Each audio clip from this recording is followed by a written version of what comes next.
Hi everybody. This is a quick tips video about surviving the stress that comes with homeschooling. In general, love homeschooling, love being with my children, but it does come with an element of stress. Just about every day there is some level of stress. For example, today my littlest was in meltdown mode for the better last several minutes of our school day when we were trying to wrap up. It was just a meltdown in big time. And so my motto in our schoolroom, because I have 3 kids, my motto to myself is 2 out of 3 ain't bad. If someone's melting down or having a rough day, it comes with the territory.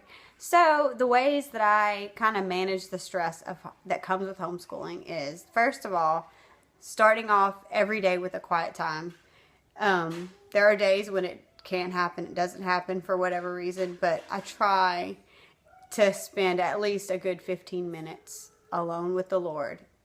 After I've taken a shower and gotten myself ready for the day, that is my very next thing, is just to have some time, read some verses that encourage me and make me just feel that inner strength. It might be something that is convicting to me that the Lord lays on my heart, and just whatever. But taking that time, I feel like, is just so important. I need that connection with Him because I'm leaning on Him all day long to help me get through the day. Second thing is prayer. It's part of quiet time for me, is praying, but it's to prepare for what's coming. I don't know what coming stresses are going to be throughout the day, but God does, and He can help me just to prepare me for that. And I prepare for that through praying to Him and just asking Him for wisdom and just seeking Him to know what to do in those moments, that I can handle them the way I should. And also pray in the middle of stressful moments. Like today, when my youngest was melting down, it was hard to handle, and because she is fierce, and I just had to stop and pray and just say, Lord, help me know what to do with this, because there was no talking her down. So I just had to stop and say, help. The third thing is what I call having a moment.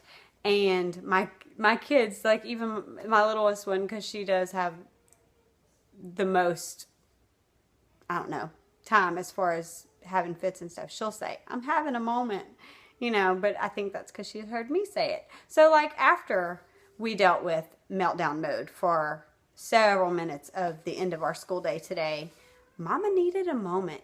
So I had the kids go outside to play, like it or not. I said, I gave them a pitcher of water, go pour it in your water table. You have time outside. I'm going to be alone to prepare lunch. I need to be alone. That's what we did. If for some reason they're not on board with that, I've been known to lock myself in my room just for a minute, just to regroup without people clinging to my pants legs and having a moment. I just need a moment, so I'll go have a moment. The next thing is reach out to a friend or vent to my husband. And I would say one of my closest friends is my mom. I can call her and just say, send her a text. Oh my goodness, it's just a rough day. Sometimes I just need that, or a lot of times I'll text, because I can't be on the phone if we're having a rough day, because you know what happens when moms pick up a phone. So I will text a friend and just be like, oh, it's rough over here, My fifth thing is eat chocolate. I have been trying so hard not to buy any more Nutella, because it is like the worst thing.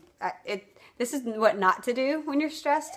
Don't grab chocolate. I have a bad habit of doing it. I won't go past the serving size, but I will dip some healthy apples in this stuff. And it's one way I deal with stress, for better or for worse. My next thing is enforce quiet time.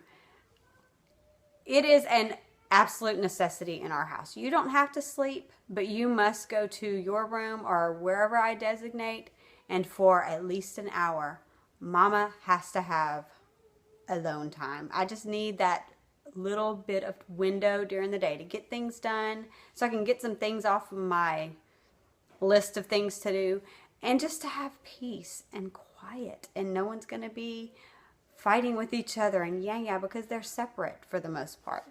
And the last thing is regroup and let it go. We had a stressful morning today. I just have to let it go. You know, did I handle everything 100% right? Probably not, because it got ugly.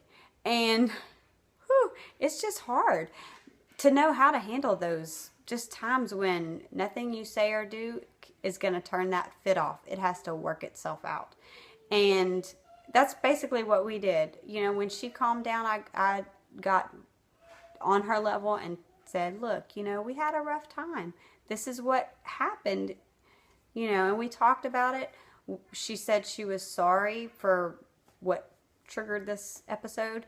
And I told her, I'm sorry that, you know, just for the way things happen. I'm sorry that, you know, you were upset, because it makes me sad when she's upset. I don't want my kids to be upset.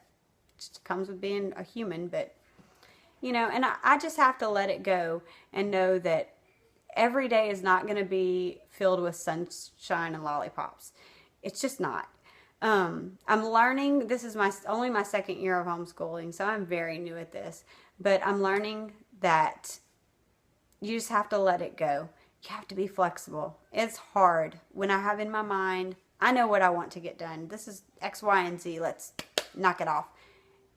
Doesn't usually happen the way I think in my mind it needs to happen.